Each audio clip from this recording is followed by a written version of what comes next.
Hey, welcome movie fans to Popcorn Talk Network's Anatomy of a Movie. I'm your host, Demetri Panos, where today we break down Batman vs. Superman.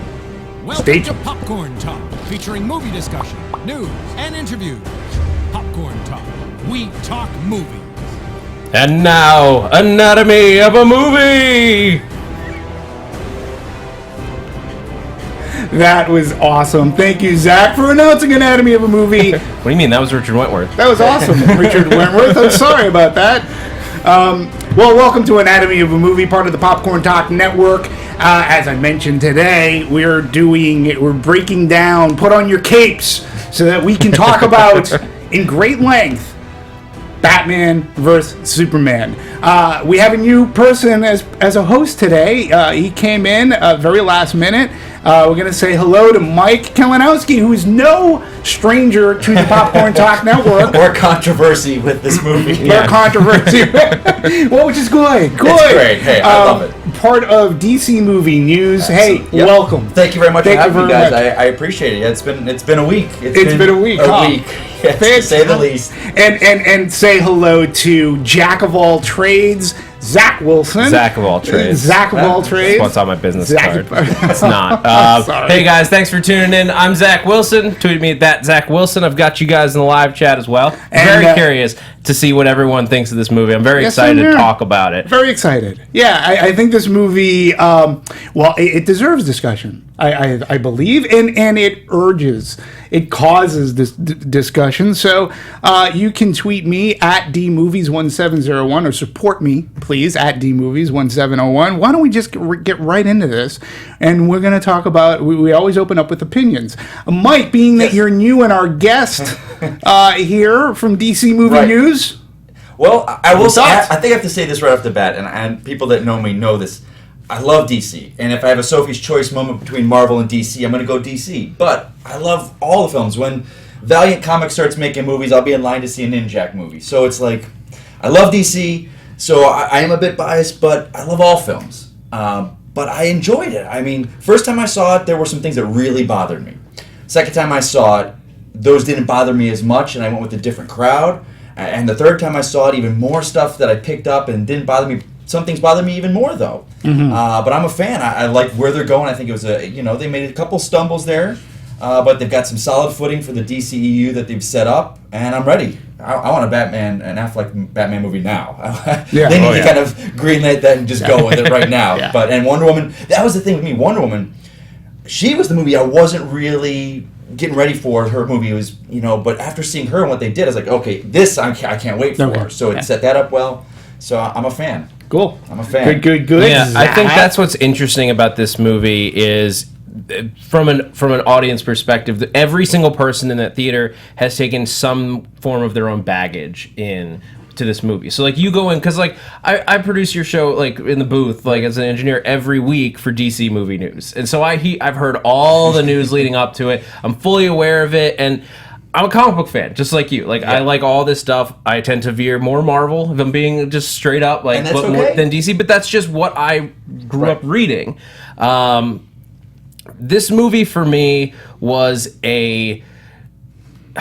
just a lot of expectations that were unfulfilled. It was a lot of potential that just didn't go where it should have gone or could have gone. If they had simplified things we'll get into specifics when we start talking about the story and the writing in a little bit, but if they had just done a simpler movie, not necessarily a smaller movie, but in some sense that's what it sort of needed, it would have been clear and it could have been a lot more enjoyable, because it wouldn't have had so many there was too much world building in this that it got lost. Like the story that we wanted to see got lost in the shuffle. And I think that's really, the script is what killed this movie for me. Because I'm gonna be straight up honest with you guys. No, please. I did not like this movie. It's similar to how I felt after I saw Man of Steel, which is like, this isn't like a failure of a movie. I still enjoyed a lot of it, and there's some great things in there, and some great things that we're gonna see moving forward in the DC universe. But this movie just isn't a good movie. Like it has great moments, great performances, great pieces, but as one movie, it just isn't delivering. Okay. I hear what you're saying, and you know, there are parts of what you said that I agree with, but I'm going to expand. Overall, I enjoyed the movie. I had a good time while I was watching it, until I didn't enjoy the movie. Meaning, the first thing that once the credits rolled at the end, I walked out. I was like going, they really bit off more than they can chew in putting this story together, and I think. I'm gonna go straight up. I like Zack Sneider. I'm not a Zack Sneider apologist. I think that as a visual director, he gets it. He's a geek. He loves films. He loves comic books, and I think he makes some very interesting visual shots and scenes, and he makes things look good. I like him as a director. There's been a lot of hate. There's a lot of Zack Sneider hate out there, and I'm not part of that. Here in Anatomy of a Movie, we always talk, especially when we like a movie, we always talk about the collaborative effort when a movie is good, because that's what a movie is. You can't just pin something on one person. Right, yeah. And what I think happened with this movie, and as much as, you know, people want to point the finger to Zack Sneider, this is a great gig for him. And as much as he says that Warner Brothers wasn't in his hair, they're in his hair. Like, this was Warner Brothers. Look, Warner Brothers, let's face it, is playing catch up, okay? They've seen what Marvel has taken years to do. It took them years to get to the first Avengers movie. It didn't happen overnight. You had to have Iron Man. You had to put in Thor. It was Captain an accident America. More than anything else. Like, they had this, like, pie in the sky dream of the Avengers movie, but like even Kevin Feige has said, like, they never thought they were going to get there. Yeah, and if there was a misstep in any one of those previous movies, but it took them a while to get there. And for me, what took Marvel years to do, the people at Warner Brothers are like, how long is this bubble, like, before the superhero bubble breaks? We don't have 5 years to get to a Justice League movie. Zach, you got to do it in one. We're going to give you, this is what we want. This is what you got to do. Zack Sneider, this guy likes to work, okay? Yeah. He likes to work, so he's saying yes. You got to also put into perspective, too, right? There's no way Warner Brothers is giving the guy who did Sucker Punch carte blanche of the DC universe. But the thing is, they sort of have, though, because he is filling a role very similar to what Joss Whedon did on the Marvel side, where he's overseeing the entire story. Yeah, and look what happened to Joss Whedon after. That is true. Okay, like, even Joss Whedon came in and said, you know what, I can't deal with these people anymore. This is a pain in the ass. I'm out. I'm done. I'm not doing anymore. Zack Snyder's in the same position. I'm sorry. You don't give the keys to the Lamborghini to the guy that lost the studio a bunch of money doing Sucker Punch. Somebody at Warner Brothers, at least this is my theory, like, has a good relationship. He has a good relationship with somebody. And I don't fault that. I don't hate the guy, but this was a collaborative effort. I think that your two major sources from which they were drawing from, and they've admitted this, has been The Dark Knight Returns and The Death of Superman. These are properties that could have each made one singular, like, each one could have made their own very good movie, but then they start throwing in everything else in the kitchen sink. And that's where this movie sort of they put in too much. Like, if they took out a lot of this metahuman stuff and everything, it wouldn't have cut this movie to a halt in some cases. And, like, that's why I feel they sort of kind of bit off more than they can chew, to your point. Yeah, I'm curious Mike's take on that. Yeah. Well, when you said there with Dark Knight Returns, when they mentioned that's what, I think there were missteps years ago when they were saying this, because if you look at the film, aside from the mech suit, him fighting, there really wasn't Batman versus Superman from Dark Knight Returns. That wasn't the story. They just took the inspiration. So when they said that and people ran with it, that gave a bad impression. That was they're defiling our sacred tome. It's like, no, they just took the kernels of it. You said the right word, inspiration. Yeah. And in fact, Sneider has said inspiration. Right. And we're going to get into this a little bit more again, and we're going to talk about, because I have proof too in my research about, we always talk about sometimes the idiocy of studio executive heads and things like that, and We can talk about, Dark Knight Returns and the death of Superman, but they tried to put in so much more. Now, I enjoyed the action sequences. The fight sequences were great in the way that they were filmed, and it's great because I think Joss Whedon is an amazing director, and he can film action great. Zack Sneider, on the other side, his action sequences just look different, and they seem to fit the DC universe ever pretty since, well. ever since 300, he's had a very unique style. And the and thing Walking is, Dead, not Walking Dead, Dawn of the Dead. Yeah, 300 was my first experience with him, and he does have a very unique flavor to what he does, and his action is different, and that helps it stand out just on its own. Yeah. It's the story around it, which you need to pay off. A fight needs to be paying off a good story that got you there, and it also seemed like we didn't get enough of for a movie that has the fight in the title, like a boxing match. We only got it for a brief moment. Right. And not that I needed an 20-minute extended fight scene. Right. But it just the way that they sold this movie, and right. We'll talk about marketing towards the back of the show. It just didn't build to it the right way. Can I just bring up a pet peeve of mine, and I'm just putting this out there, not just to the studios, but to everybody. Can we stop abbreviating abbreviations? I mean, we go versus, which is 6 letters. Okay, you want to abbreviate it. It's been abbreviated for years, since the Wolfman versus Frankenstein, King Kong versus Godzilla, Muhammad Ali versus anybody. It's VS, and now I'm just going to call this movie Batman 5 Superman. I mean, why did we need to take the S off of what was already... One of the other Popcorn Talk hosts, Joseph Scrimshaw, who did Jedi Alliance, had just a great joke about it. So I wanted to give him a shout out on this, because he's they told us that the S meant hope, and then they took away the S in Batman vs Superman. Oh, that's just hating. It was a good joke. No, let's stop abbreviating abbreviations already. It's Batman vs Superman. So, let's get into a little bit of the development of this film, and talk about when this was pitched. And I don't know, Zach, I understand you had some research on this, but this originally goes back all the way back from what I read, 2001, I believe. This film? And, it was originally pitched because they wanted to do a Justice League movie, I know, and Wolfgang Peterson at one time was involved. There was he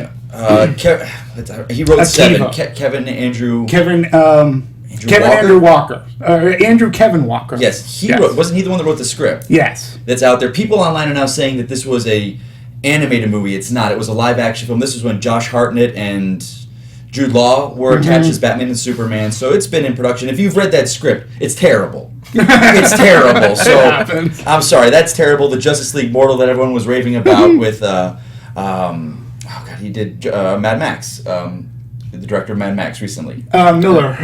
He was going to do this Justice League Mortal. Yeah, he was good. Yeah. That was terrible. Yeah. That was awful. So I mean, DC, the history's there. I don't know if it's just that DC is more out in the open, but they've had more heavily developed projects that then just go back onto the shelves for 3 years. I mean, they've made documentaries about them, the Nick Cage Superman movie. Right. You had the Joss Whedon Wonder Woman movie that was being developed for a while. And all of those had potential to be something great. And then I think basically this is what they've been building towards. This is what they were sort of toying with all of these. We do all of these. We want to do Justice League. Everyone's wanted Justice League for decades. Right, but everybody wanted a good Batman movie. Everybody wanted a good Superman movie, from DC.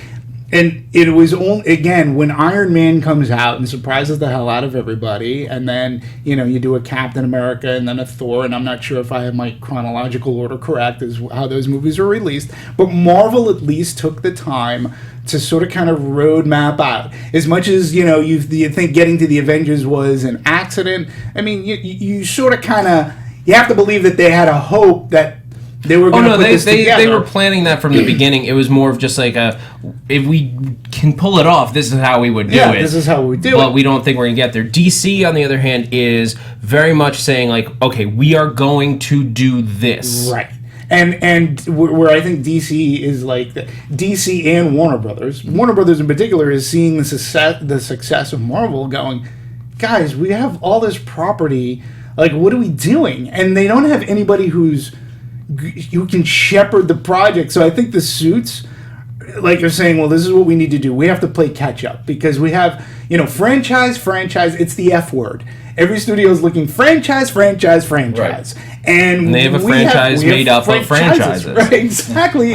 But they've yet to utilize until Chris Nolan comes out with The Dark Knight. Right. And then they tried with Green Lantern, to a spectacular failure. And then, Man of Steel, which I didn't dislike as much as much as you had issues. I love Man of Steel. I had one major issue with Man of Steel, but outside of that, I thought it was pretty decent. Well, I'll be curious to hear what your issue was with Man of Steel, and then whether this, because they touted this as fixing people's problems with Man of Steel, right? In retrospect, right. But I guess that'll come into the writing, which. Yeah, no, and what I find interesting going back to development is that I couldn't believe that Jason Reitman at one time was being pitched to come on board, and Jason was like, no, it's really not my bag. Like, I like to work on a smaller budget, which I understand, and you know what, I can respect him. The guy still works. The guy still makes money, so I can respect that. And then, and that was in 2007, and then we go into June 2013, where Warner Brothers announced that director Zack Snyder and David S. Goyer would return for a Man of Steel sequel. And then the following month, you go into San Diego Comic-Con, and Zack Snyder drops the bomb that the sequel would feature Superman and Batman meeting for the first time in a cinematic format. So that gets everybody who wouldn't be excited. And again, whether you're a Marvel person or it doesn't matter. These are two icons. It's like getting the Avengers together. No, these are the regardless of your fandom, these are the two biggest superheroes in the world. Right. They are. They're the most well-known. You could take even the Bat more symbol or the Superman symbol to anywhere, and people recognize it. Exactly. Spider-Man is big, but these two are bigger. These two are more well-known across the world. And so to put them in a movie, everyone was freaking out because no one expected them to do it this way. Right. And I think that's what, at the time, what it seemed like they were doing was brilliant, because you're not going to do the Avengers style lead up where everyone gets a solo movie. So what it sort of seemed like they were doing was using Superman as their Tony Stark, who was going to sort of slowly lead each character into the world. You use this one to get Batman in, and then Batman gets his solo movie. Right. And then the rumor was Man of Steel 3 was going to bring the Flash in, and then you start to have everybody around him. Right. Wonder Woman gets a solo, and then the Justice League forms out of that. Right. Which would probably get us there in 2020 around there. But I think they're going 2017, if I'm correct, right? Justice League 2017. Yeah, 2017. They start filming the 11th of this month. Yeah. They're very close. And let's also, this movie is called Batman 5 Superman The Dawn of Justice. Now, it's funny because as I'm reading notes, Sneider stated that having the V in the title instead of VS was a way to keep it from being a straight versus movie. Then just call it Batman Superman. There's a very popular Batman Superman comic out there. Just say verse. Or you could have done, just called it World's Finest. Because in relation to the comic of those two always together. Right. We can get into it. We'll talk marketing when that comes up, because there's some things they could have done differently that would have changed perception of this film. Yeah. But we could say whatever we want, but if Man of Steel did the numbers they wanted it to, we would be getting Man of Steel 2. We wouldn't be getting Batman v Superman. Well, my only counter to that is that Man of Steel. Again, just Man of Steel is great proof where tracking was miserably wrong, because leading into that opening weekend, people didn't even have it doing the six figures that it did. They had it under 100 million. A lot of people had it at 75, 80, 90 I didn't million. know that. Yeah, so when Man of Steel comes out and does 150 million on its opening weekend, I believe it was 150, people were like, what? And I was like, how can you not? There's so much anticipation. I think I think they skipped the quote-unquote the direct sequel to Man of Steel because, again, I just find it just seems Warner Brothers very impatient. They want to get along. They want to get on the train and go right into Justice League. I mean, I think this is basically... It's just the only difference between calling this Man of Steel 2 and calling it Batman Superman is the title. Like, this is what Man of Steel 2 was going to have to be, was dealing with the fallout of his fight with Zod. Right. Well, one of the original ideas was Zack Snyder talking to Warner Brothers. He said at the end of Man of Steel 2, there's a crate of kryptonite is delivered to Wayne Manor. And it was kind of like this just little subtle tease of what we're setting up.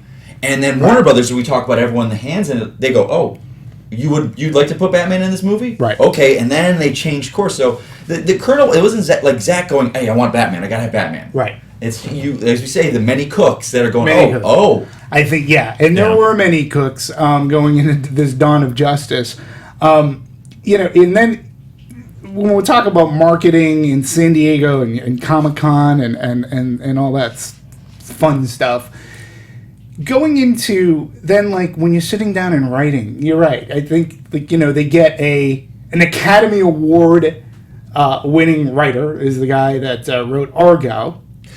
All right, go ahead. Right, no, but I think it was Goyer at first. Terrio came in later, I believe. Yeah. Like, I think Goyer and Zach brought him in. This is what we want to do with Man of Steel. Like, how do we go forward? He went in the same time as the announcement of Affleck. I think they were kind of like, hey, I'll do this, but here's my buddy. Yeah.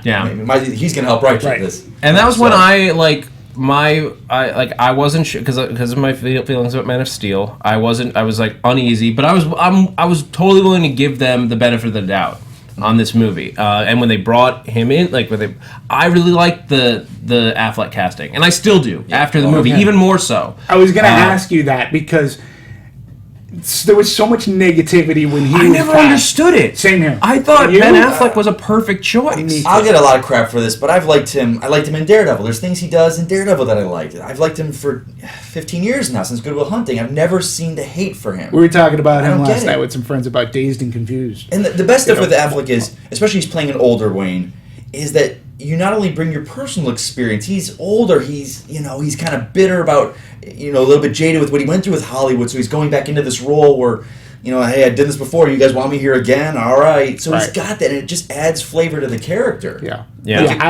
I'm with you. And it was weird because I felt like I was a Ben Affleck, defender. And people were like, "Oh, you just like him because you're from Boston." No, screw you. If he sucked, I'd say you suck. You're an insult to Boston. Get the fuck out of my face. My only thing was like, as long as he doesn't sound like he's from Boston, we're good. I'll say this, but going in that Affleck does a lot of things, and every actor has them. They're the ticks they do. When George Clooney was starting out, he had this like head bob thing he did in every movie. Not once seeing this movie did I go, that's a typical Affleck thing that you'd seen in all his films. He didn't have any of those. You know what? I loved it. You know what impressed me so much? Just like physicality. The way that he got toned for this movie, when he's walking just like in like a white shirt as Bruce Wayne, he looks like the freaking cartoon Batman because he is a upside down triangle of a man. Right. No human being should be built that big up top. Someone put a picture of him with the animated series version right next to each other, and it's like even the chin and the jaw and his just the mass side, like the kind of barrel chest he has. He was it. They brought the animated series to life with Ben Affleck. And apparently his trainer, who is from Boston, and he worked with him on The Town to get him buff. His trainer said he went through over 500 plus workouts, hours plus in the gym, and he had him doing stuff going like. Good for him. Any other actor, okay, if you want to do this, you got to do this. It was almost like a Mr. Miyagi thing. You do it my way, and if you don't like what I'm doing, then you quit. He goes, there are a lot of people who would have quit, and he goes, and he stayed, tried and true to what he did, and he did look fantastic. He played the part. Going back into the physicality, I actually liked. I liked the Rocky-esque montage of him working out. Prior to the fight, because it was, yes, we see Christian Bale in training, right, but never such like lifting the tires and doing the chin-ups with like his ankles weighted. And here's the thing: it's like people they're comment on that scene. They're like, oh, it's a CrossFit, and this and this. Like, if you read the comics, Bruce Wayne has always done training like this. Always. It's who he's always been. So we're seeing it. It's like we need the montage. Look, he's not Superman. Like, he doesn't just have magic metabolism. And he did CrossFit before CrossFit was cool to do now. So it's come on. Yeah, because Bruce Wayne had to work out with like what he could find. Because they don't make weights that big. Yeah, right. But yeah, I thought it was sort of fun. I enjoyed. People nitpicking that are, but they are starting at weird places. Like, there's a lot of.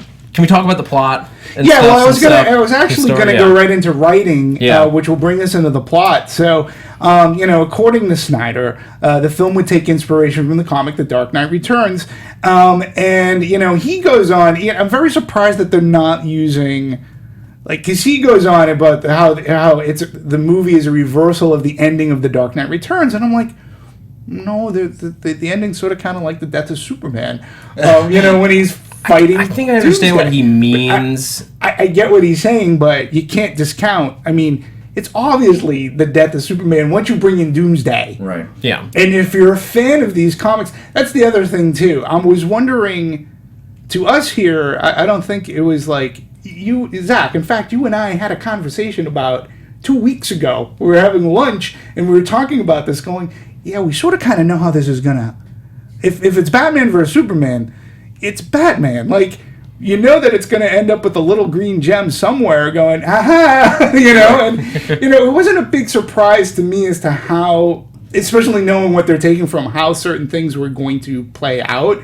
I sort of liked to watch how everything was played out. Well, the difference is that the opportunity that they had, that they gave themselves, was that they were meeting and fighting so much earlier than they did in like The Dark Knight Returns. Like, and that adds a new dynamic. And that's the kind of thing that a lot of comic book shows and movies do that's good, is when you take something that people are familiar with, just like the basic story, but you change one aspect of it, and that allows you just enough room to surprise both people who are familiar with the original content and the people who have no idea what it is. And just them having to fight when Superman's just getting started is that kind of change.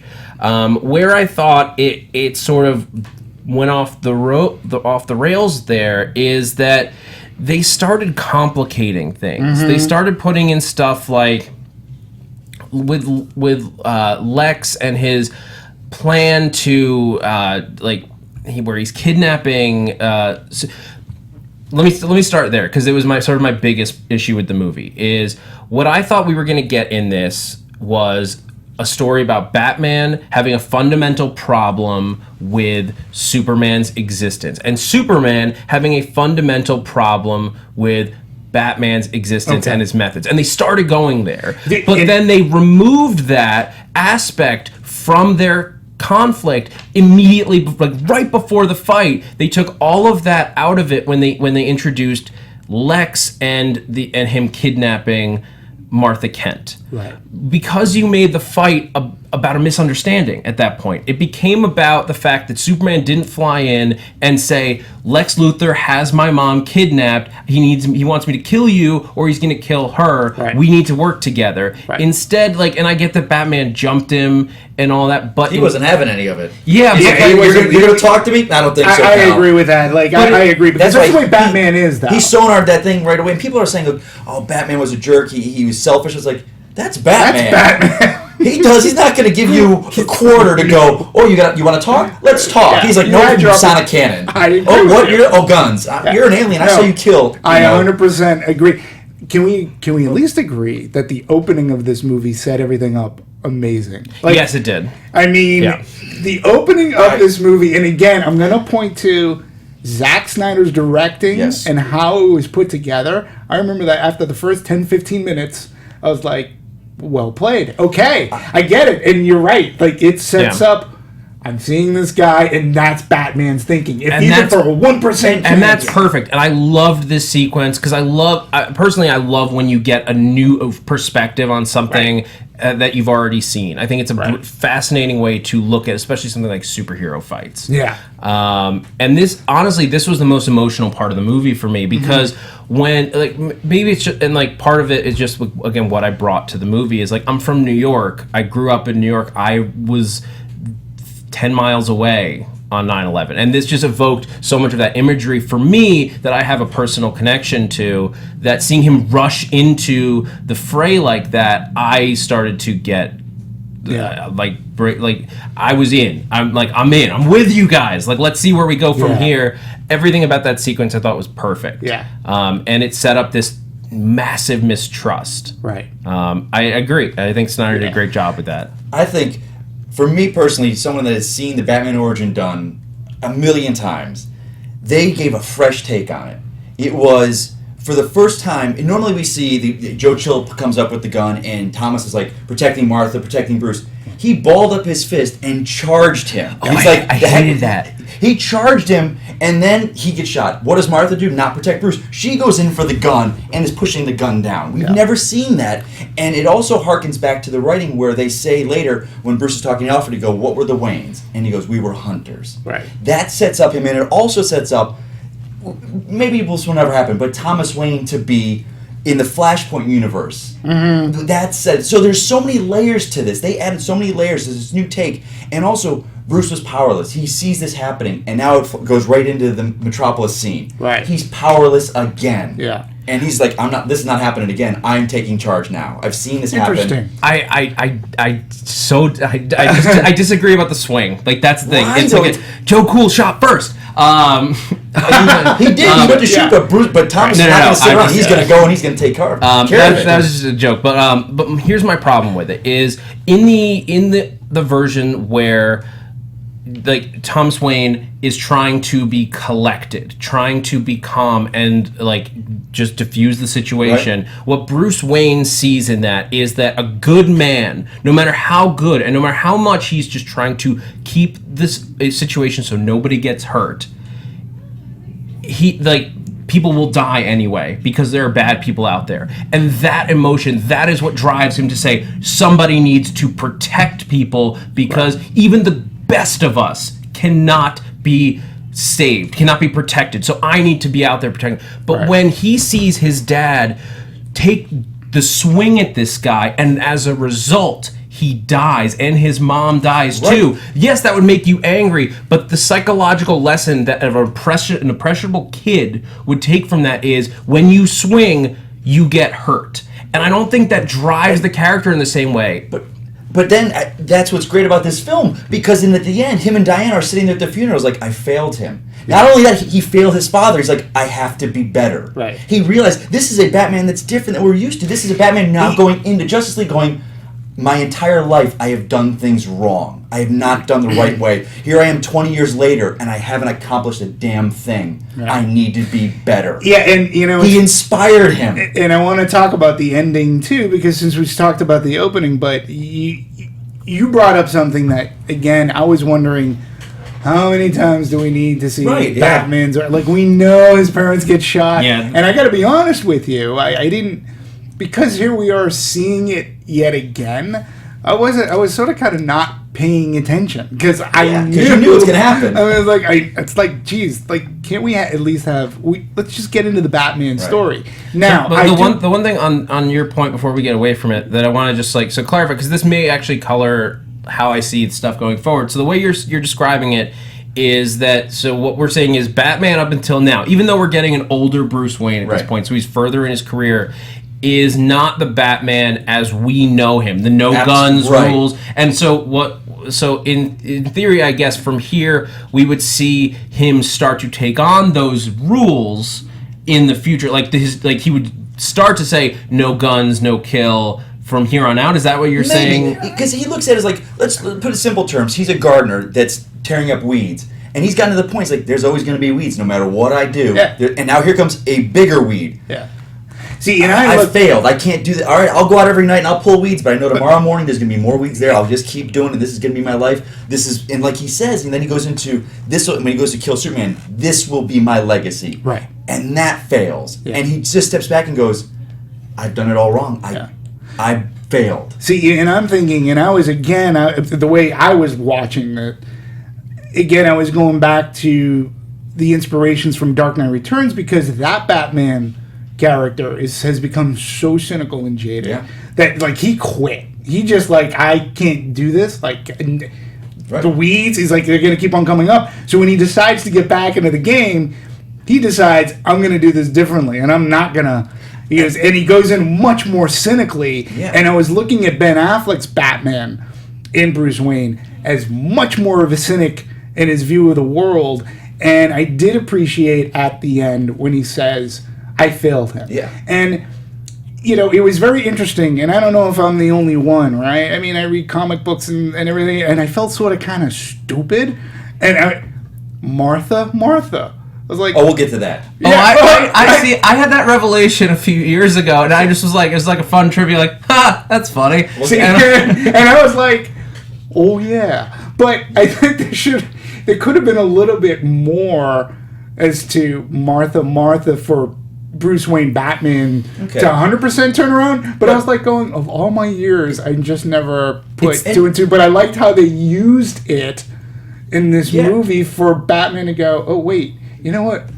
There is a lot more. Other than the fact that our mothers have the same name, maybe we are in the same side as well. And we talk about how there's all those hands. The Robin suit was never talked about in the film. We weren't talked about Dick Grayson, Jason Todd. No. It was there. It's there for a reason. He looks at it going, well, that's another failure I did. Mm-hmm. And the fact that Bruce Wayne, we know he doesn't drink.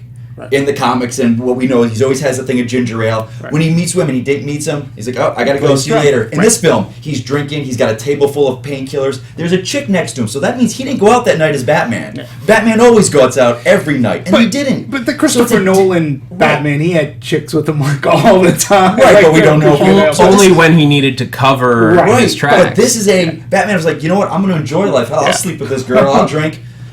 Those criminals will still be there Friday night, so I'll deal with them on Friday. So it's at the end of this movie, going into, and we can talk later about the setup and the writing and the marketing, how they marketed this wrong. If they would have done a few different changes, it would have changed the perception for everyone, I think. Yeah. So I do want to specifically talk about the end of the movie with Superman dying. Yeah. Well, just before we get away from the Martha thing, let's get on that. Because my issue with that is that like cute trivia. Okay, they have the same name. You could have done the same thing with a gravestone, whatever. Again, it just comes back to the fact that like when they start fighting, I get that Batman jumps him, and I get that so he didn't have time to say anything. But the fact that 2 sentences could have stopped this fight. It took all of the breath out of it. It took all of it was cool action, but it meant that the fight had no heavy meaning behind it. Like if it was a fight, like what it should have been is it should have been a fight between 2 ideologies. Mm-hmm. It should have been, I believe that the Superman needs to be contained, and that versus I think your methods are wrong. You're hurting people. Like what you do is wrong. Right. It should be these 2 people who think that what the other person does is wrong, and the fight is the only way to stop it. Because especially Superman, who's not a violent person, you need to push him into a fight. And the Lex Luthor plot point changed that. Mechanic. What I thought they were gonna do with this, and like what I was expecting, what I was anticipating, and maybe that's just my fault for bringing my own version with me. But as a geek, like I can't help it. As I thought, what it was gonna be is that when you introduce that opening sequence and Bruce Wayne seeing all this fallout, and you hear about like Lex Luthor and like what his views on Superman are, and we know Lex Luthor. The 2 of them are effectively on the same side there. Bruce and Lex, like their view of Superman. Right. I thought we were going to get the 2 of them as also 2 billionaires like billionaire playboy philanthropists. Like I thought they were going to wind up working together to solve the Superman problem.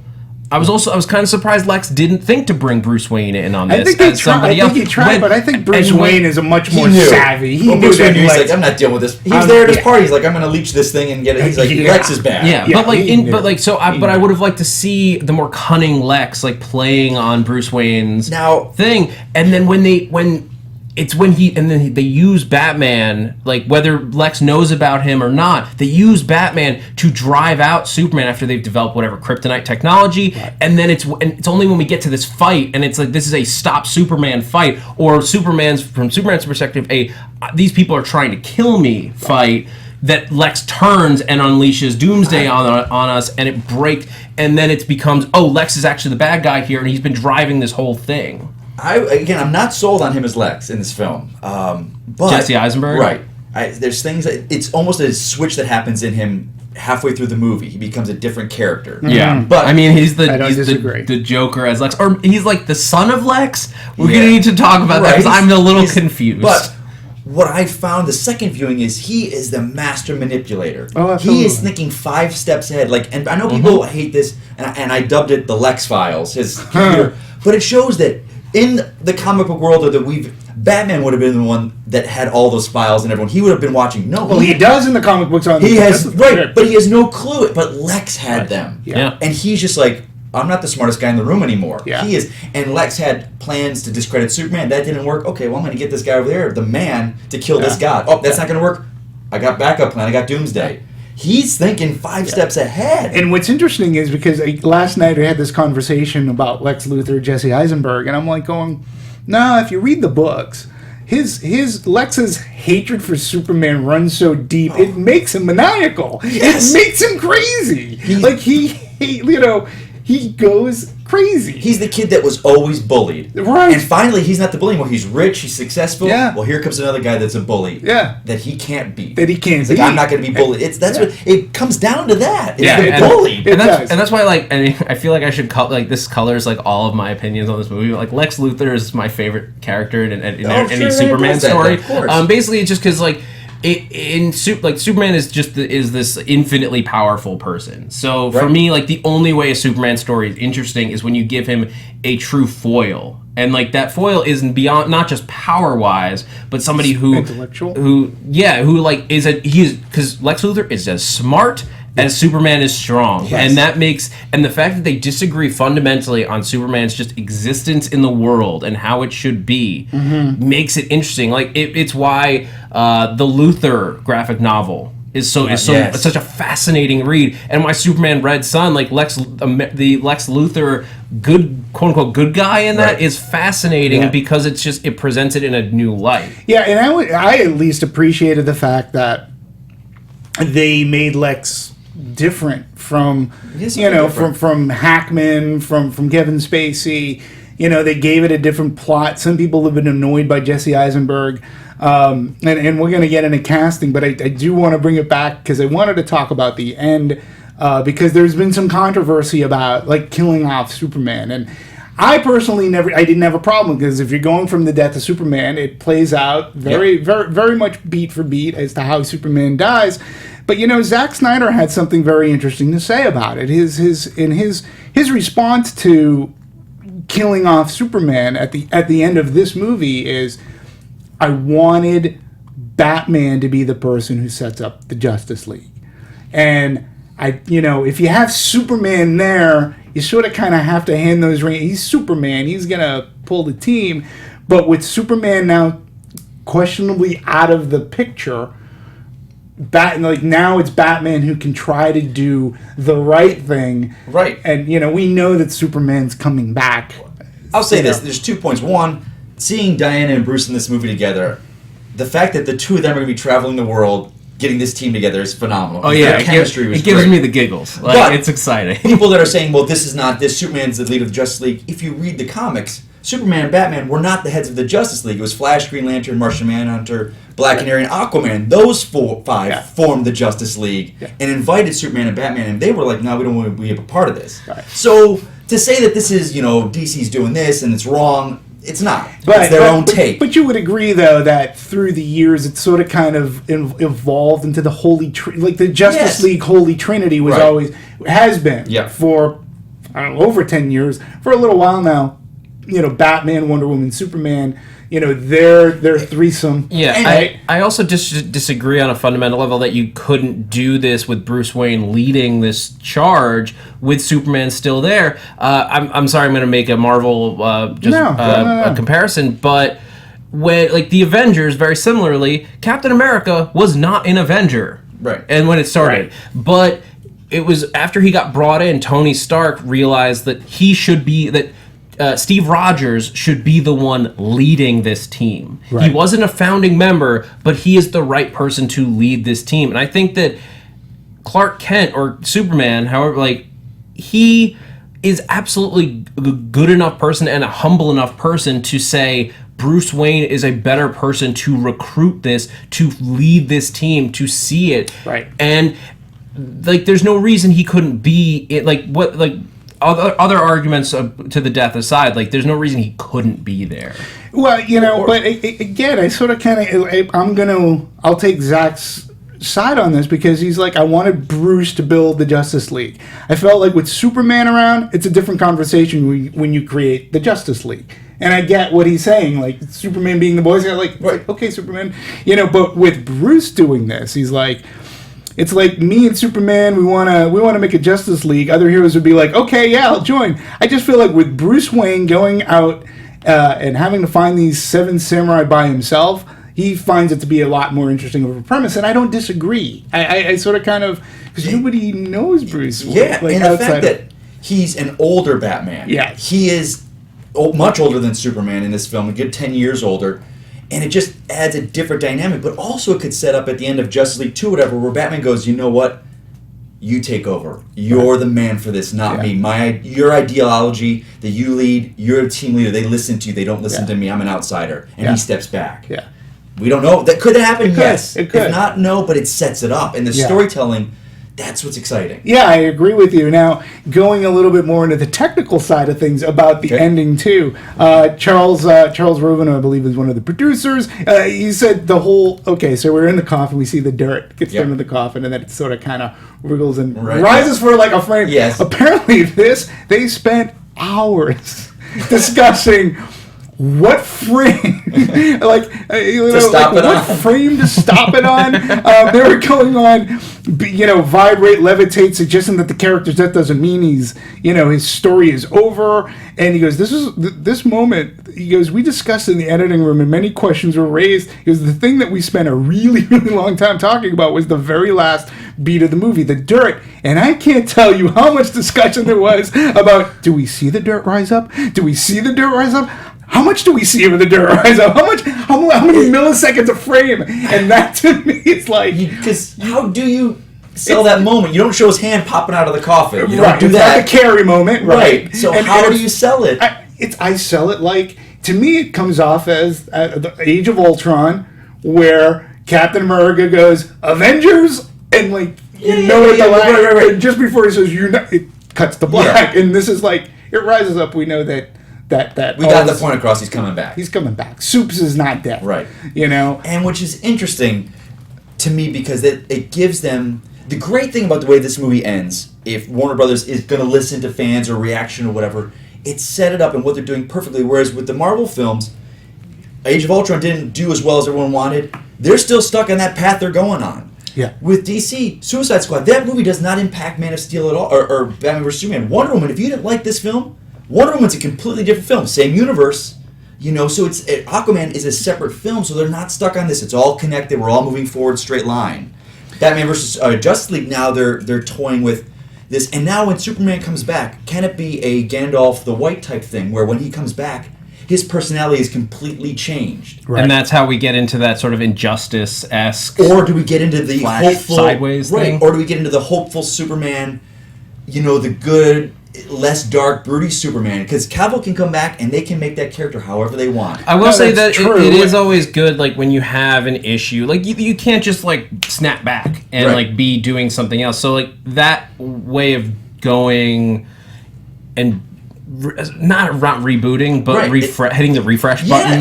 But it works and it fits. It's not them going up. We didn't like his performance. We didn't like this. It's, hey, we noticed we made some missteps, or they're setting this up so that when Clark is resurrected, he's a different man. Yeah, it's another thing in this movie that I feel like, okay, there's some really cool setup in here. Like, but again, like, if I'm just looking at this movie, like, blinders on, like, this movie, the death felt like, why? Okay. Like, you didn't feel it wasn't earned. It wasn't earned for several reasons. But the main thing is, like, just from this, like, me just like, why couldn't Wonder Woman throw the spear that's slowly killing you? That's, to me, it breaks down where we're in every movie. It's like, well, why didn't they do this? Why didn't we do this? You know, it's...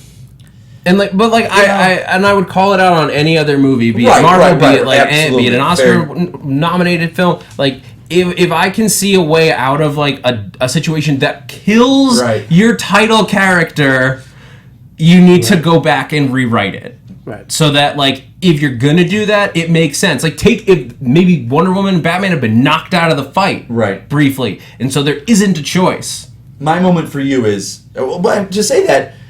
Batman, obviously, which I love that shot of him, and the Wonder Woman, Superman, and Doomsday are fighting him. He's just looking back and forth like, what? I'm out. I can't do anything. But as much training as I have to defend against that point, Wonder Woman had the lasso, and she was pulling him, holding Doomsday there with his arms down, so Superman could take in there. Yeah. Batman can't, or Superman can't use the magic lasso. She can, so it's like she's got it. She's pulling him. Hey, you know, Clark, Superman, I got him. Go, and he's got to do it. Batman's not doing it. If they had that moment, I could see and then who knows if that's editing or just too much assumed to like have to work backwards to find that. No, I mean, I get that. I don't know. That's what I mean. The movie, though. I mean, like, again, like it's the lasso was so cool. The lasso was awesome. And that shot of her bracing and I would have loved to have seen her throw it, but like, I'm like, okay, that's fine. Like, we got it, because Wonder Woman is my favorite DC character. Okay, like, I'll just put that, like, so that moment for me was just exciting. I almost felt she was almost underutilized in this movie. Not like again, the lasso is great. Did I need to see her throw it? It would have been cool, but the mere fact that they even had it in the movie, and it's like glowing, and it's like, I'm just thinking, go ahead, I did. Lie to me. For me, Wonder Woman was the perfect amount. Yeah. She was mysterious, and it sets up her movie like. We find out why she wasn't there. Yeah. Like why she gave up on man. Like no, men are not going to stand together. We find that. But I'll say this: when you say with writing where things you pick apart, to me, this is I can't stand it. Is the fact that Lois gets the spear. I'm gonna throw it away. This is not going back. All you needed to do was Batman. Look what he did. Throw it. Yeah. Have Batman do it. See Lois go. Oh, he threw it. Okay, it's like, so there's so many cooks, like, why didn't someone pick that moment and go, we need to fix this? I had that moment too. It's like, why? Like, you don't even know where you're throwing it. Like, I'm just going to throw it. I didn't get I didn't get that either. I can't defend that. I can't defend that either. Obviously, you guys got I can't defend that either. But that's the thing, is that, like, these all sort of are small individually, but it's just like, when you're watching, like, when I was watching the movie, it just, like, it prevented me from getting fully into it because I'm seeing all of these things. Jonathan Kent took me out of it because I was real confused. First time, I was like, what the hell? Second time, I focused in on what the story. No, and I was like, I missed this the first time. His story is, but that's exactly it. That's the problem right there, is that his story is relevant, and it's a really good anecdote in terms of what they're trying to build and the doubt that you're trying to sow into Superman's life. But as a viewer, and because everyone has had the same moment of they're so caught off guard by seeing his dead father that you shouldn't have to watch it again to get that story. But I did get that the first time. Okay, Costner's cameo sort of surprised me. I'm not going to say, okay, they found a way to, good for Costner, and that's. But I did. I mean, I was listening to everything that Potkins had to say, so it didn't bother me as much. Let me just say this to this film, and we say this, and I found some second things on the second and third viewing. I enjoy a film like this, that it's not spoon-fed to me, and it demands multiple viewings. Mm-hmm. Where some films, like I see a movie like Deadpool, which I loved, and I couldn't breathe when I was watching the movies laughing so hard. Right.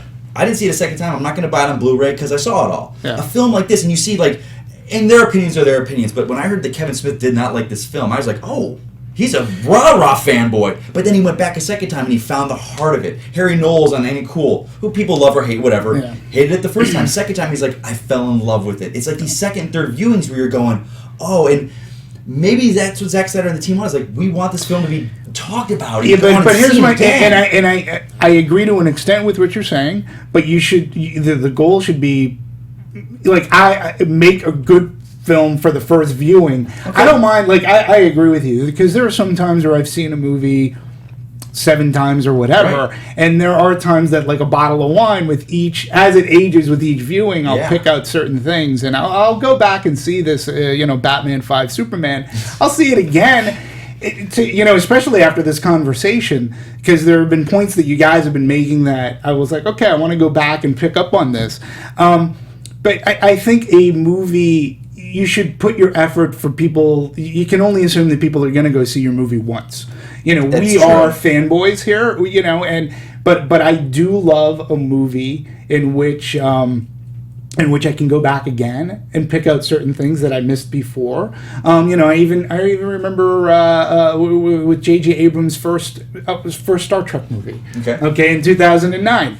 That movie sucker punched me so much when he blew up Vulcan. I'm like going, what the hell are you doing? Like, are you a big Trek guy? Yeah. Okay. And so I was like, what? You've just wiped out this, and this. And I just remember having the biggest headache when that movie was done. But then upon my other viewings, I said, okay, at least J.J. Abrams and team, they did make it a point. They made it a point. And they said it about a dozen times. Yes. We're going off the timeline. We're going off the timeline. Your stuff is still safe. Your stuff is safe. We're creating a new sandbox so that we can go in. And I'm like, okay. So in that case, going back to Batman 5 Superman, we have, yes, you can watch a movie multiple times if you didn't hate it so much and want to go back to see it. And yes, that can be the magic of movies. I agree with you. Well, why I was talking about it with the scene with Jonathan Kent was that, like, I love layering, and there should be ways that when you go back to a movie, you're seeing new things and new perspectives on the things that you noticed the first time. But, like, the fact that because it was so surprising and they don't really spend enough time to address it when the scene starts, they just get into that story. I've talked to too many people who didn't hear the story the first time. Okay. So, like, that's the thing is that, like, it's a balance of, like, you need to make it so that you can get at least the tangential stuff the first time through, and something so shocking will take viewers a moment to sort of recalibrate what's happening. Well, you had asked at the top of the show, what was it about Man of Steel that I didn't like? And it really wasn't about what everybody else was talking about, like the destruction of Metropolis due to the fight. It was the death of Pa Kent. I didn't buy it. I don't buy it. Oh, that's my favorite movie. Again, I love it. I don't buy it, and here's why. Okay. I don't think for a second that a loving mother who loves her husband, loves her son, who knows what her son is capable of doing, I don't buy for 1 second that even though Pa Kent says, no, stay back, don't save me. I know they were trying to go for, like, this nobility. There's no way that a loving mother who loves her husband so much, knowing what her son can do, would say, Clark, don't listen to your father. Get the hell over there. You can do it so fast, nobody's going to see him. Save your dad. It's much more poignant especially in Superman's world, where he can't stop a heart attack.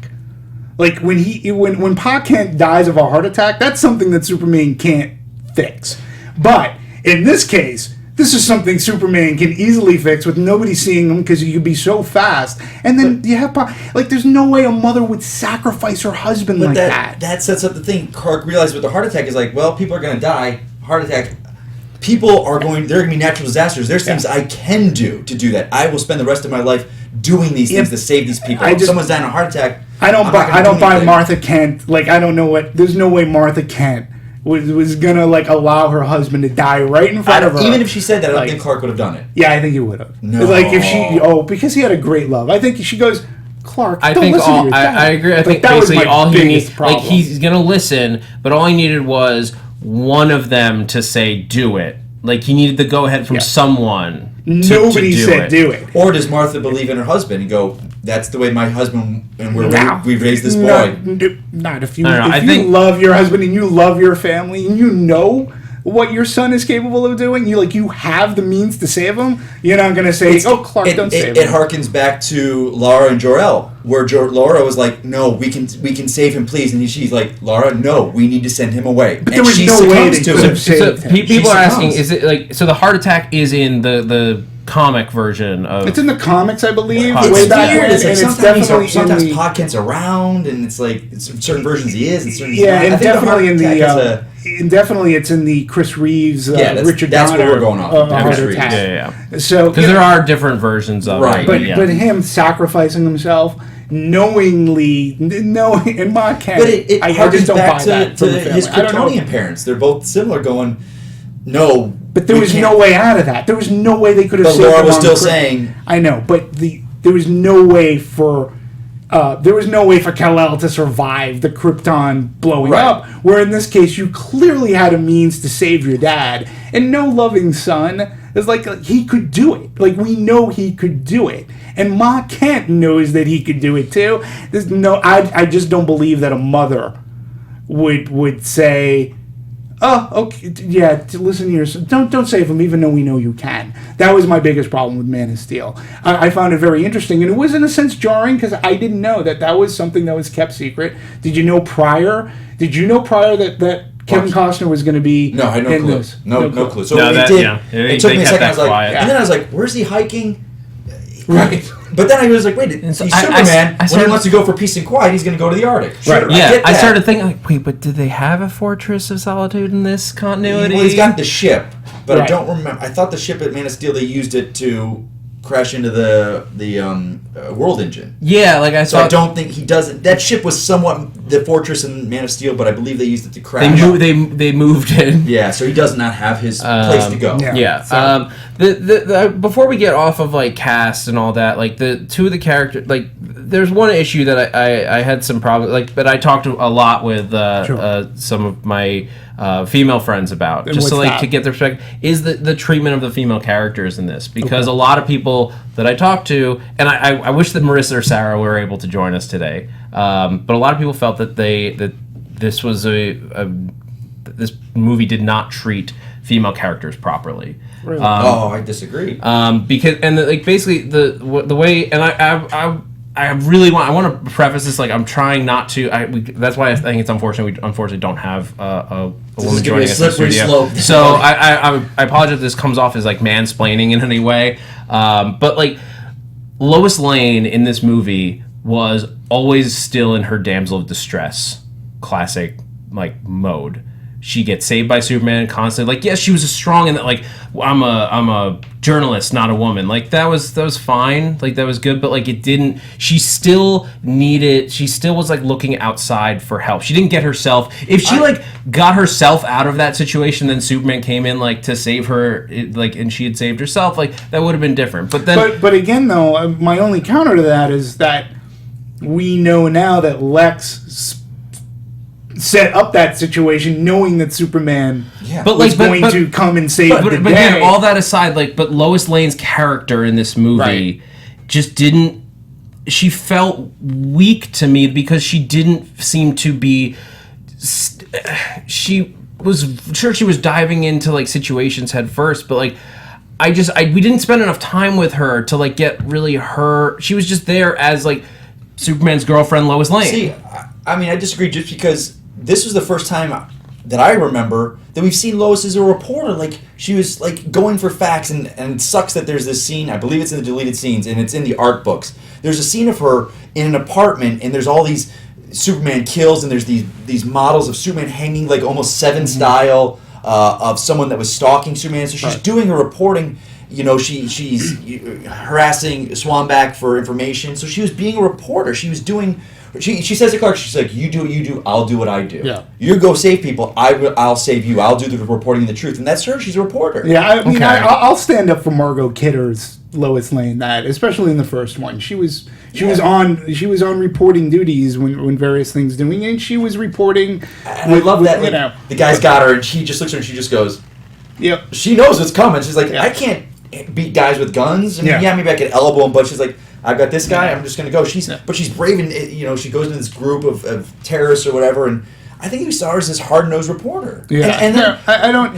Aside from the spear chucking, but she goes, "Oh, I messed up. I threw that. I got to go get it." She dove in for it. Yeah. So I mean, and then Wonder Woman. The two of them. Well, but Wonder Woman film. fighting aside, because that's like she's a superpowered person, but like the only things we see her doing in this movie are Wonder Woman we're talking about now. Wonder Woman is fighting Doomsday and going after this photo, which the photo was confusing. Why she was like, because even when if she could get into that drive, like but like it was a copy.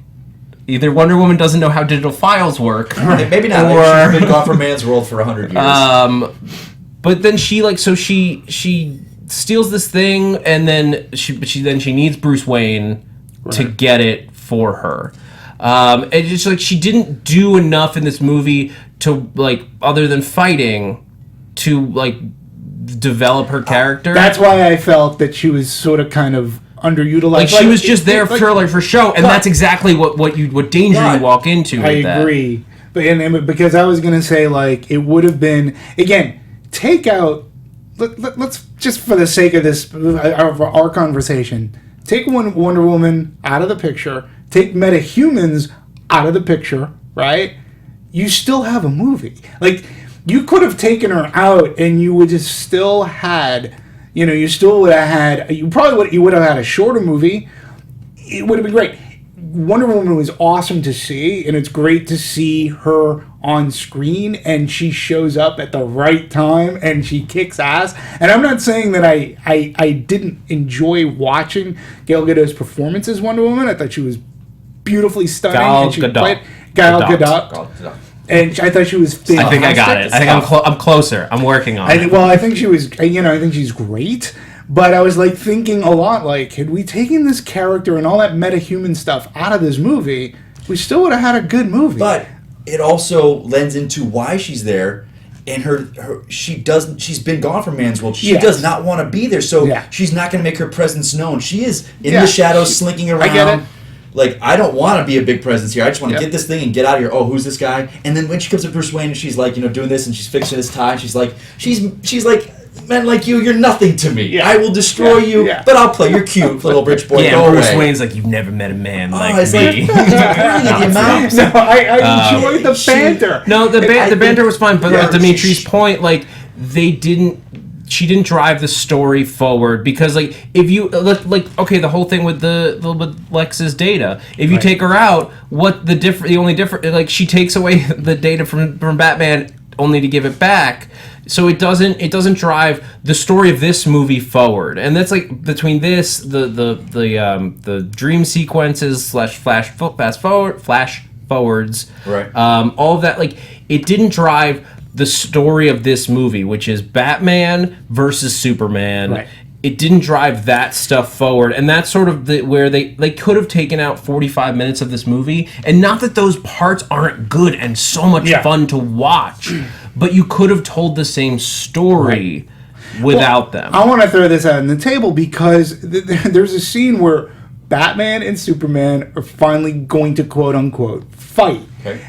And then it cuts to Diana at a computer looking up metahumans, and I'm like, what the hell are you doing? Like, this is boring to me. Like, and then like we see Aquaman, we see Cyborg, and I'm like, get back to the title of the movie, for crying out loud! Like, get back. If it had been like quick, like 2 seconds of like, there's a man with a trident, there's a robotic human, but they like lingered on each one like it was an after credit sequence that got put in the wrong place. Right, and I was just like, that's exactly how it almost played out. And I gotta tell you, I got no faith in Aquaman.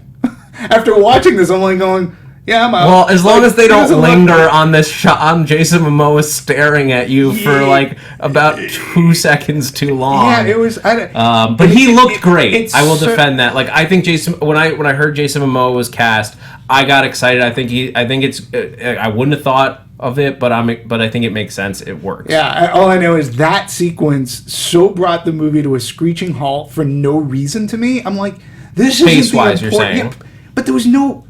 there was no reason for it to be in there because we're about to set off. We're finally getting our characters together, and you're just stopping. You're stopping in what could be a really great action scene, and it turned out to be a really cool action scene.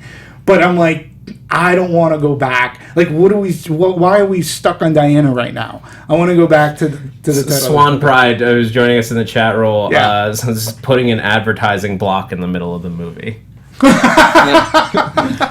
And played, that's the yeah. thing. It's like it's not that any one of those was bad per se. Like Aquaman, they just lingered a little, like too long before he hit them with the trident. But like those things were interesting and they're cool. They just like it was in an awkward spot. But just like to my thing before, it was that like when I was talking about the treatment of the characters, it was that like this movie didn't pass, like it flunked the Bechdel test because like, and it had all these female characters as just like adjuncts to the story. Like they were there to drive the other characters' stories forward. They didn't have Lois Lane did not have an arc of her own. Ma Kent did not have an arc of her own. The one thing she did was tell Superman that like he doesn't have to save people, which doesn't feel like that character either. Yeah, but see, again, I wouldn't go into this movie looking for an arc from Lois Lane or Ma Kent, but They're just characters. they're the characters. I know that they're main characters, and I get what you're saying, but look, I think that Lois Lane, as played by Amy Adams, and I think she did a really good job again. I want to talk more about the cast, but I think especially when she's kidnapped by Lex, she did show a strength. There's nothing you can do about being pushed off a building. There's nothing you can do to do that. And it's not that Superman, we know that Superman's going to come in, but we also know that Lex is manipulating the situation because he wants Superman at a certain place. That's why she gets tossed out. It's not unlike from The Dark Knight. The Batman Begins and then The Dark Knight, where the Joker throws Maggie Gyllenhaal out the hotel window, and then Batman's got to go save her. It's not unlike that. It doesn't mean to me that Maggie Gyllenhaal's character is any it wasn't weaker. that they had to be saved because they're superheroes and this is not not a superhero. It was that like, but in that movie, Maggie Gyllenhaal had a whole arc of trusting Bruce Wayne like, and what their relationship is and her relationship to Harvey Dent. Like, just because it's a comparable movie, I'll jump to the Avengers. Like Maria Hill in that movie. Maria Hill is a very minor character in that movie, but she has an arc. She has an emotional and story arc in that picture that you can follow from the beginning to the end, and she changes based on what happens around her. Right. I didn't feel that from Lois. I didn't feel that from Diana, and I didn't feel that from Ma Kent. And that's what I was looking for. Yeah, and then for me, for Ma Kent, we'll go back to the end. I mean, I think for Ma Kent knows the world in which she lives in. I mean, she knows that this world has gods, so to speak, and her son, trying to raise this son in a man's world. And I think the line, we're having Ma Kent and Bruce Wayne together at the end, that to me that's the arc where somebody who knows who her son is and goes to her, I failed him. Like, because she has that sense that she maybe has failed him as well. I really like that. I found it to be very poignant. Some of my favorite moments in the comics are when Diana and Bruce are at the Kent farm. Yeah. And not for funerals, they're just hanging out with their son. Right. And doing stuff, and they're in plain clothes, and Clark's sitting there, Bruce sitting there, he's like, yeah, can I have some milk? And, or something like that. Right. So the fact that her Ma Kent now looks and goes, my son is not alone anymore. Yeah.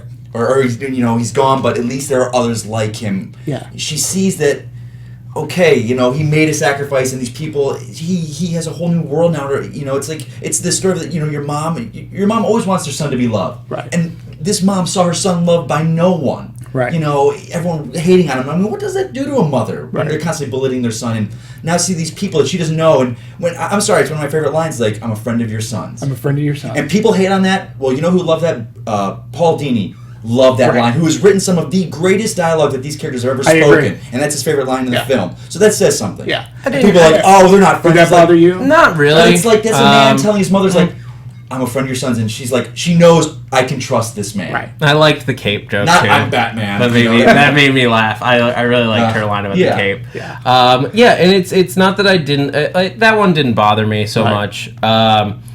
It just like we could have with a few pieces here and there, and for a movie that had a lot of stuff that was extra to the story, you could have given these characters more to do. Okay, so we talked about Ben Affleck. We're all in agreement that we really thought that he did a really good job. If they don't make his script, I'm done with you, Warner Brothers. No, I mean, why wouldn't they at this point? I mean, listen, we can, I'm going to bring up reviews. The reviews in this movie have not been kind, but the one thing that they have been kind on is Ben Affleck is proved to be a good unanimous. Batman. Everyone's unanimous. Right, everybody's pretty That's unanimous. what happens when you hire a fan. Yeah.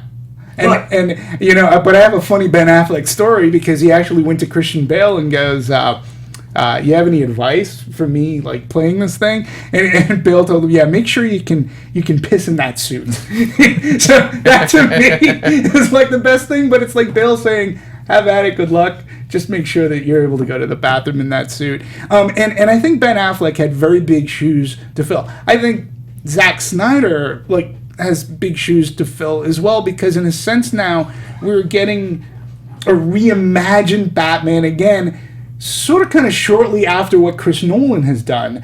Now we're seeing this Ben Affleck Batman, and he's a little bit different than what Chris Nolan wove together. So it's a tough thing because we're already going into yet another interpretation of this character. As like, how many times can we do Spider-Man? I was surprised, but because if you'd asked me 2 years ago, do I think that they should have another Batman movie by 2017, 2018? I would have been like, no, you need at least 10 years after Dark Knight Rises before you can do it. And now, after seeing Affleck's performance, hell yeah, give me the Batman movie. Right. I want it. So, and let's talk about a little bit too. Let's go into Henry Cavill. I thought that Man of Steel, I thought he was good. And again, I'm going to go back to a conversation you and I had where you were talking about, and many people feel this way, the Superman is sort of boring because he's so powerful. But at least I thought in Man of Steel, he didn't immediately go to being the Boy Scout that we know him to be. He was still parsing things out, like what's right, what's wrong, how do I do this, and that's why killing Zod at the end the way that he did. It didn't. I know it caused a ton of controversy. It didn't bother me because again, this wasn't the Superman. This isn't the Superman we all know and love. This is a Superman still on shaky legs trying to figure out his way in this world and what he's going to represent. And in this movie, I felt we got it. There was even more torture to Jesus. What am I doing here? Yeah. And I sort of kind of like that because that gives that character a bit of a weakness. Do you agree? Yeah, it's a different take on the character. Yeah. He's still, you can't. Some people like it. Some people my friend who's a phenomenal Superman, it's his guy. Yeah. He doesn't like these films, but he makes points of why he doesn't. I go, I get it. Mm-hmm. It's just not your Superman. Yeah. Yeah. I think Henry Cavill's doing a great job. I don't think it's anything against him. If there's an issue, it's in the writing. I think he's just like Ben Affleck in this. He's done a great job with what he's given. It's interesting. He's in Man from U.N.C.L.E. Right. And he's so charismatic in that movie. Yes. And I don't see any of that in this performance, but I think that goes to the character the way it's written and the way he's... Yeah, they're not... there's no moment... the most charismatic moments he's given is the bathtub scene, and I thought he did a good job with that. Me too, I agree. He was cute, they were cute, there's it's weird, because we're wait, when did they kissed one time, and now they're living together, and that's a couple years later. And it's I'm willing to give him that, it was a little...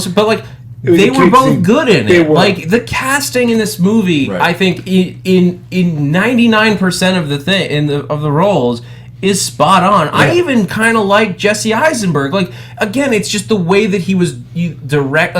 Maybe it's him, maybe it's Sneider. I don't know, but maybe the performance wasn't exactly what I wanted, but his casting didn't bother me. Yeah, no, his casting didn't bother me either. So I want to, and I like your point about Lois Lane and Clark Kent in the apartment. That was a very nice scene. Actually, one of my favorite scenes was the scene where Superman shows up for that tribunal and he walks into the thing. And again, I did not see that coming. Stoic Superman. That caught it. I had no idea that happened. And but what was great about, and again, this is where Zack Snyder's visual directing really the way in which that was shot, of course, he's the only one that's going to come out of that unharmed, but you were able to see his face like, yeah, I was duped. Like, this sucks. Like, this is going to fall on my shoulders again. What a week I'm having. They're going to blame me for this. But I thought it was a very well put together scene. People have problems with this. They're like, well, they should have shown him trying to react to someone, and it defeats the purpose. I watched Man of Steel the night before I saw Batman v Superman again. Pa Kent says the line, there's going to come a day where you're going to decide to stand in front of man or not. So he finally goes, all right, I'm going to stand up and be accountable. I will do this. I will stand in front of you, Bear, and say, okay, let me have it. And they use it against him and kill hundreds again. Yeah. He can't win at this point. And that's that look of... Can't win for losing. Look, I just killed all these people. I should have seen it. I didn't. I was blind. I trusted people. No, that was a good... I killed these people. That's what... They wouldn't be... They'd be alive if he wasn't there. Yeah. That was a good story point because it deals with that moral dilemma of Superman in a realistic world, is that people are going to attack him.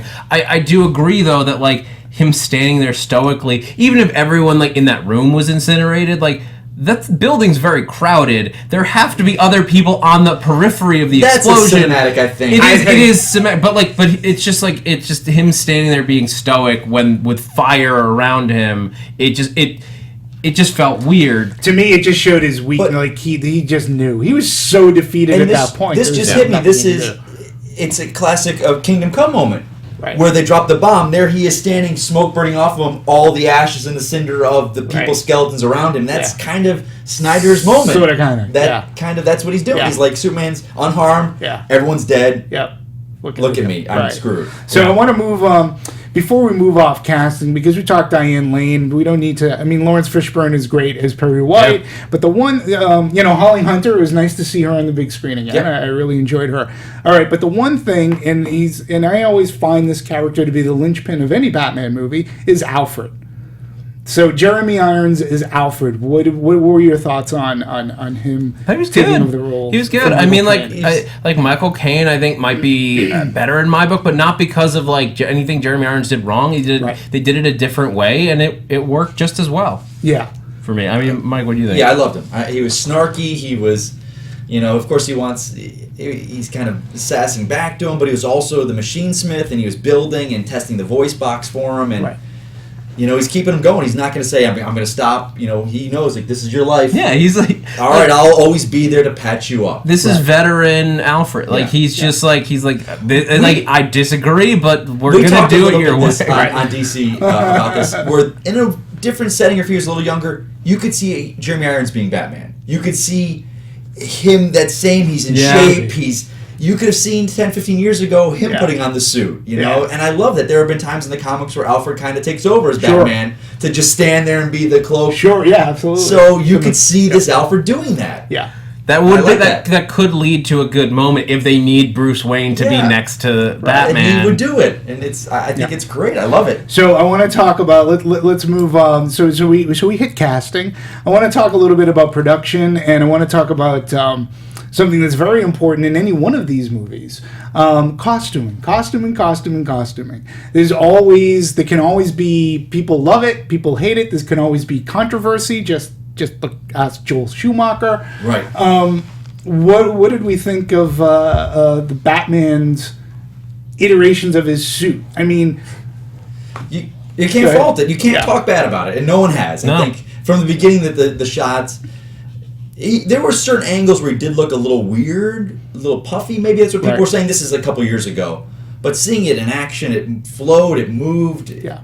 I mean, when they first revealed like the outfit with like the like sad Batman thing, like and like I say that just as like because that's what people called it. Like, I didn't have a problem with it. It's a good it was a good outfit. Like I like that they made it distinctly different from the Dark Knight style, but it still felt like it was armor. It didn't. Yeah. It wasn't like he was running around in tights or anything. But it had that smoothness that you expect from like the more drawn Batman. It did remind me of Frank Miller's Dark Knight Returns. Yeah. I mean, which obviously that was the inspiration, but I really liked it. And, I think they've done a great job with Superman's costume. And I like that they brightened it in this one. Yes. It's like, did you ever see I only saw a snippet of it, but somebody like went back and like recolorized Man of Steel, where they like brought up all the saturation on his outfit, and it just looks so much more like Superman. It's like, there's Superman. But they put more red and blue into his suit.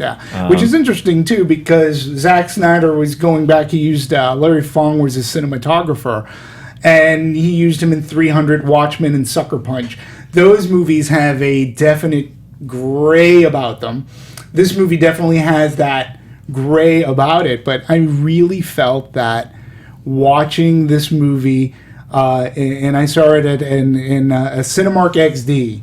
Remember when I saw this on like a huge ass screen? It looked great. I mean, I really felt cinematography-wise, it captures this universe. Like, Zack Snyder has done a really good job in setting up this DC universe, and I think he's done a very good job in setting it up looking different than the Marvel universe, because let's face it, I don't care if you like one Marvel better than DC or DC better than Marvel. Each comic book, they each have their own different feel, right? And the DC universe just has a different look. Batman just has a different look and feel than Spider-Man does. Well, it has like the DC universe has a lot more muted colors. Marvel uses a lot more like vibrancy in all of their movies. Even Winter Soldier, which is a pretty it's much more toned down, is still more colorful than these movies. Right. And it does help. Because visually setting yourself apart from the movies that, for better or worse, are going to be your comparisons, is smart just from a standpoint of separation and giving it its own feel. So it feels less like you're playing catch up or you're having to. It separates it a little bit more. Yeah, and it looks again and again. If you have the opportunity and you haven't done so already, try to see it on an IMAX or an XD or a premium large format screen. And I also have to say, saw it in 3D and it was not annoying. I thought I heard the 3D is really good. The 3D is good. The 3D looked solid. It was good. They really used it.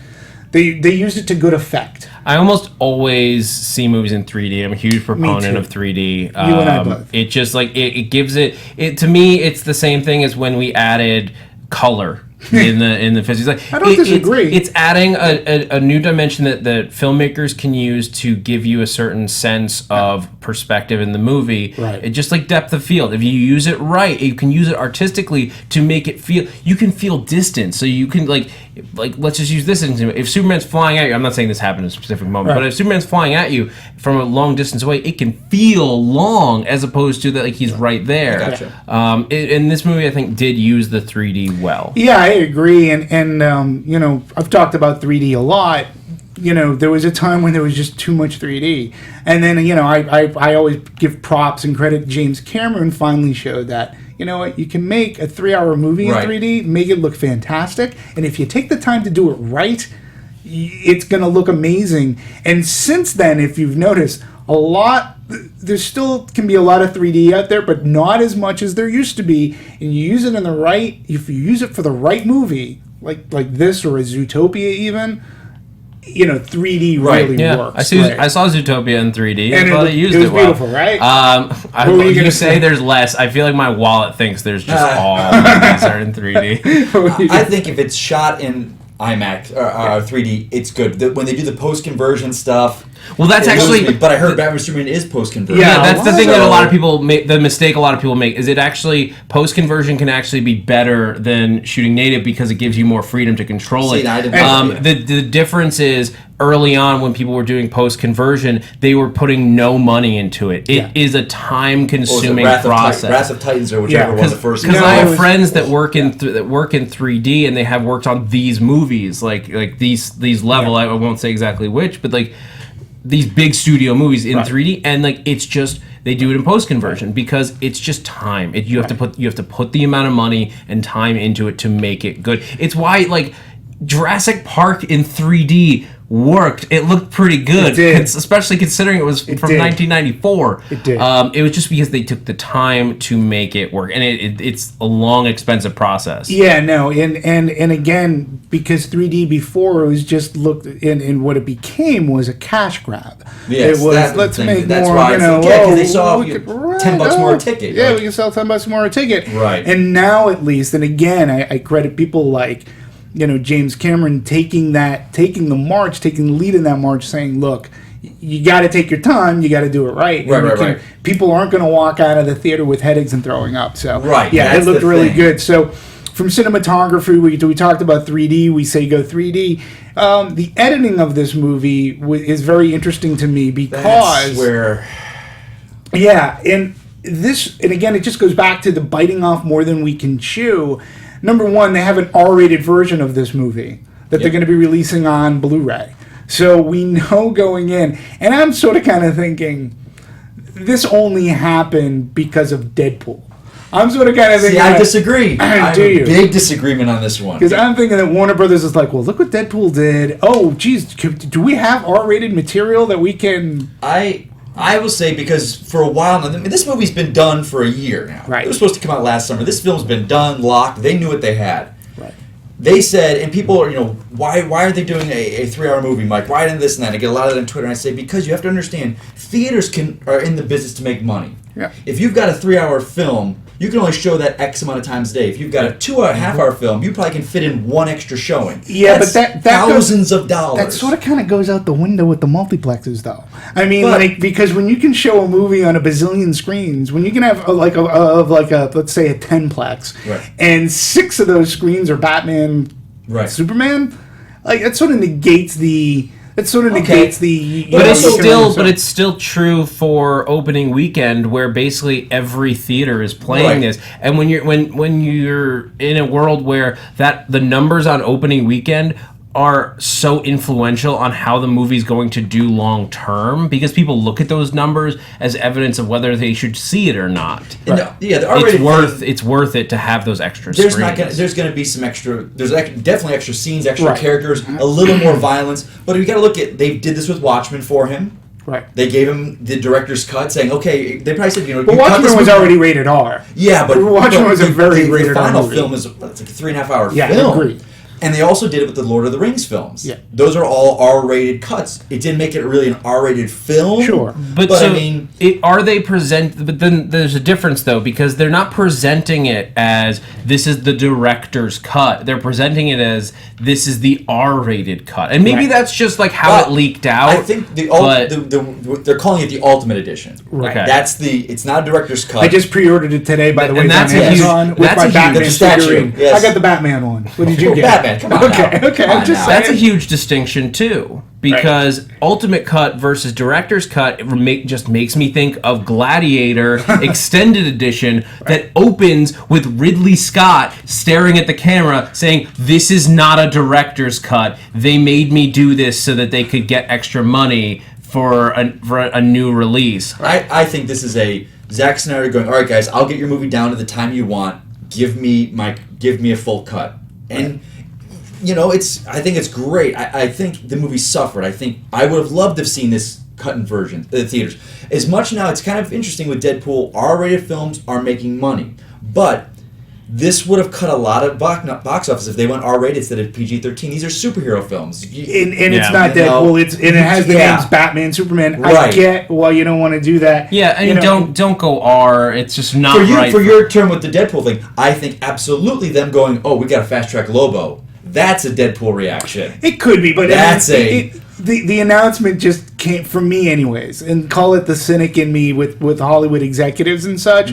To me, it came too close after Deadpool's success that says, "Oh, well, we have a rated R cut that we're." That's what I'm make saying. on." It just looks. It just I it got what came you're saying. very close. That's I think all I'm they, saying. It for. Maybe I bet you it's mainly. It wasn't that they were going to release it. I bet you it's mainly in the how they announced that it was going to happen. And so I'll bet you if Deadpool doesn't have that success, what it is they announce an unrated director's cut or ultimate edition, and they don't no one harps on the fact that it's R-rated. Right. They're just that announcement to call it that is a reaction to Deadpool, but the cut itself, I'll bet you, is not. Probably, yeah, I agree. And David Brenner was the editor on this, and he worked on Man of Steel, which is great because, you know, I always like it when they these people have a feel already for how to work with Sneider in this universe. Yeah. So, but he even said it was tricky keeping focus on two protagonists, and he himself said, he goes, you know, we had to trim a lot of subplots.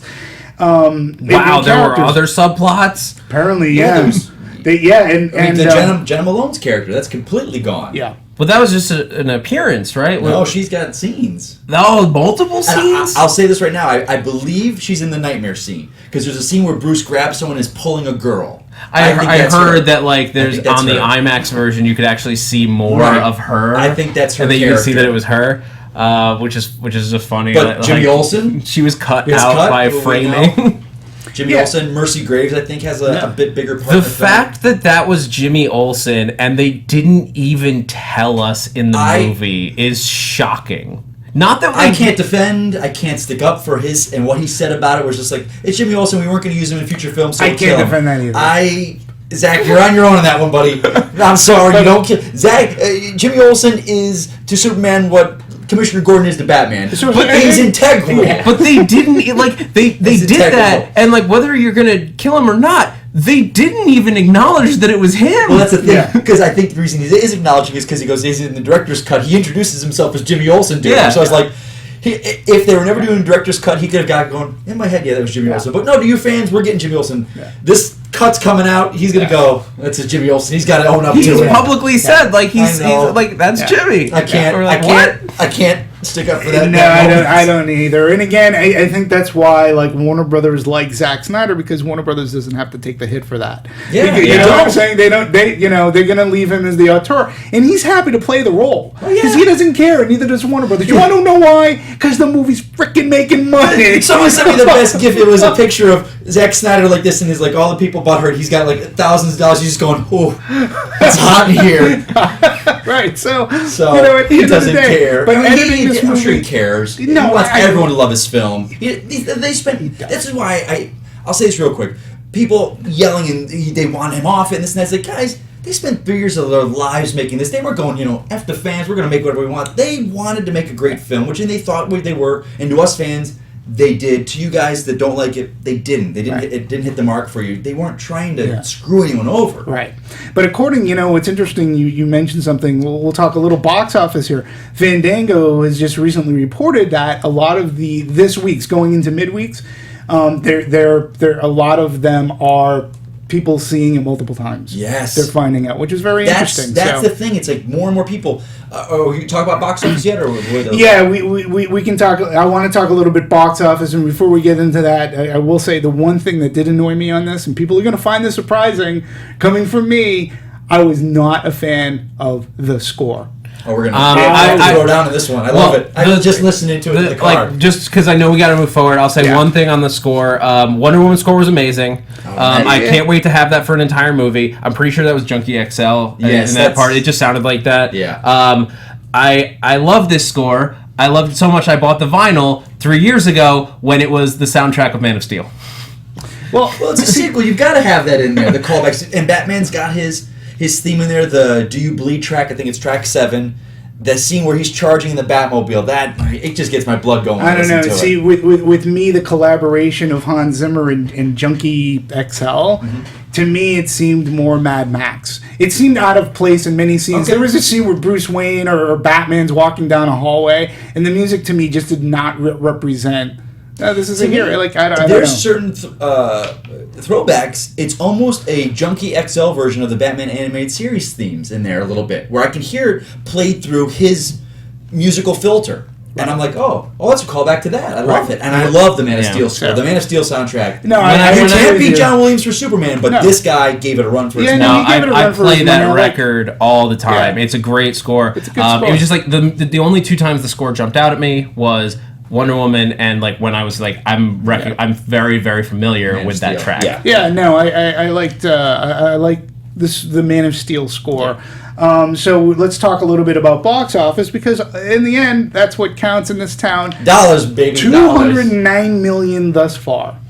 And we're literally... That's only domestic. Domestic. Yeah. I'm talking domestic gross, okay? Foreign gross, it's 329 plus million. So we've got a worldwide box office of $538 million.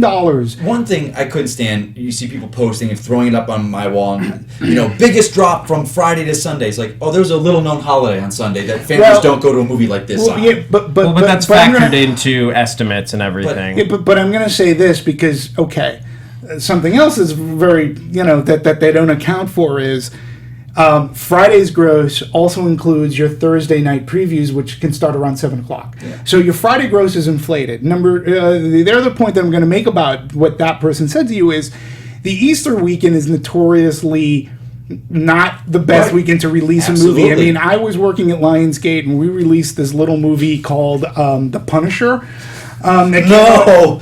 Yeah, and it was The Punisher, and we were going up against that year, I believe it was Kill Bill Volume 2, but it was Easter weekend. Now, Kill Bill came in number 1, but, however, both movies had a very significant drop, even on Saturday, because people go to church on Saturday. And if you look at the drops from Friday to Saturday to Sunday, yes, it makes sense.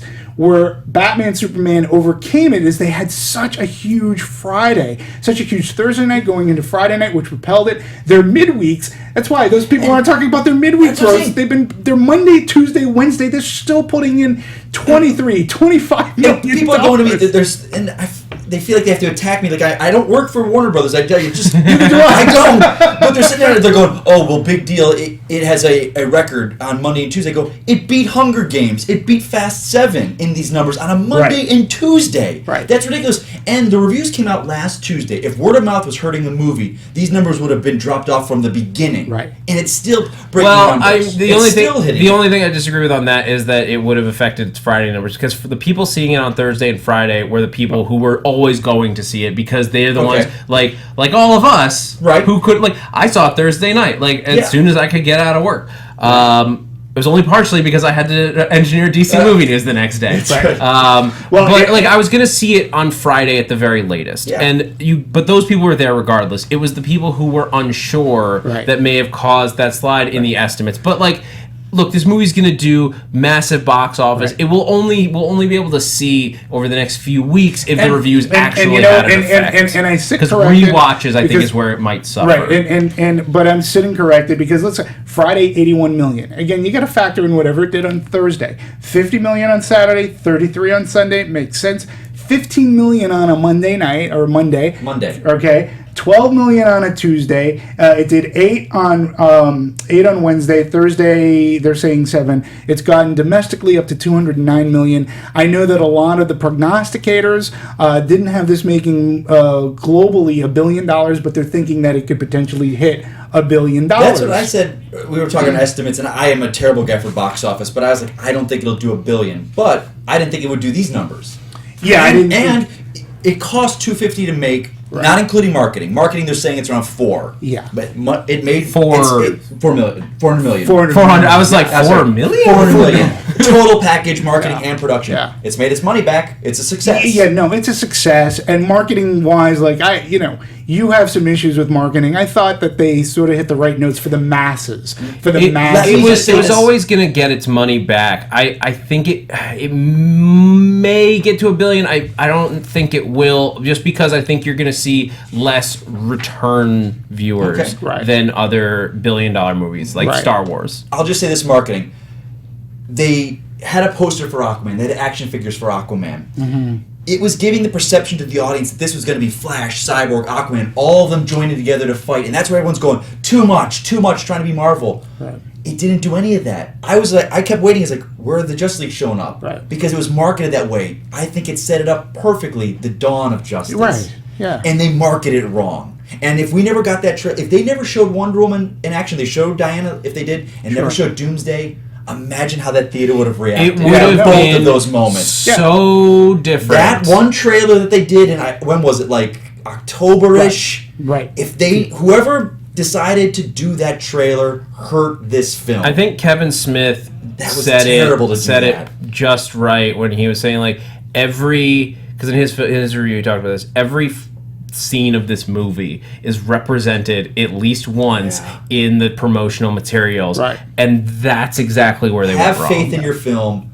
Not shown those things, not hyped up Aquaman. No, I get it. Batman, Superman, that sells your movie. No, I'm with you 100%. So I'm with you 100%. If they wouldn't have done that. And I think though, from audience reaction, Cinema Score, but I'm sort of kind of Cinema Score is a B. That's the audience reaction. They give it a B. A is top, right? A is the best, but A and Cinema Score is the one that you want because you're guaranteed very good word of mouth. B, people might not talk about it as much, or they might not sell it for somebody else to not go. Whatever people felt, they're talking about it. That's the thing. Whether you hate it or not, this film's being talked about, which is fantastic. And a 29% on Rotten Tomatoes, which to me, very harsh. Yeah. I found it to be extremely harsh right over there. So we already know that there's a sequel going on. I think we've touched about... We're almost running the length of the movie here. So I think they want us done. I think they want us done. The studio's telling us to wrap it up. This has been fun. I think this is a healthy conversation. I love it. Yeah. Mike, I got to tell you, thank you so much for imparting all of your wisdom. Please feel free, any other DC or even comic book movie or whatever you want. I'd love to come on. I mean, you guys, and again, I'm not paid by DC. I just love the film, and people. If you don't, go make your own assumption. Go out, see the movie. You don't like it, that's great. I can't agree more. Like, that's the thing. As much as I've harped on this movie, it is definitely one that I say, see it in theaters, see it on the big screen, form your own opinion of it. Like, I didn't like it. That doesn't mean you won't, because a lot of people do. Right. So, how do people follow you? Where do they find you? DC Movie News? I'm at Mike Kalinowski on Twitter. I am DC Movie News here, Popcorn Talk Network. Also, Character Corner, kind of an offshoot of DC Movie News, where we kind of... Fans we just found are kind of just becoming into these characters and knowing them through movies and TV. They don't know the comic history, so 2-3 minutes I give comic history on characters. Great. So check me out. Awesome, thank you again, Zach. You. Now, before you go into where people can find you, will you see this again? I'm not gonna I'm not gonna pay full price for it because I have there's so many movies coming out. I have to start banking that back. I eventually, I will see this movie again. And where can people find you? You guys can find me on Twitter, Instagram, and now YouTube at that Zach Wilson. I just released a new video on my channel, very relevant to this conversation, about whether DC should, or rather, why DC needs to cross over their cinematic and TV univeres. And I did that before I saw this movie, actually, so there's a lot of I gotta check that out. That's interesting. And Matt Lieberman, who you may know from AfterBuzz or SourceFed, stopped by on that one. That Zach Wilson. Well, I wanted to say again, thanks. I really think that we got a lot out there. But most importantly, I know I had fun. I hope you had fun. Audience, I hope you had fun. Don't let the discussion stop right now. Comment. Go on to YouTube and tell us what you thought. Did you hate the movie? Are you a Zack Sneider hater? Or did you actually you want to take a stand? Did you really like the movie? Let us know. Comment. Don't let the discussion end right here. Again, my name is Demetri Panos. You can support me on Twitter at DMovies1701. Thank you for listening. Keep tuning into the Anatomy of a Movie on the Popcorn Talk Network, because there's a plethora of movies that are coming out that we will be talking about and including you in on the discussion. Thank you very much for watching and listening. Till next time, see you, folks. From producers Maria Menounos, Kevin Undergaro, Phil Svitek, and the rest of the Anatomy of a Movie staff, we would like to thank you for listening and subscribing to the show. If you have any questions or comments, feel free to email or tweet us. I'm Sir Richard Wentworth, and this has been Anatomy of a Movie.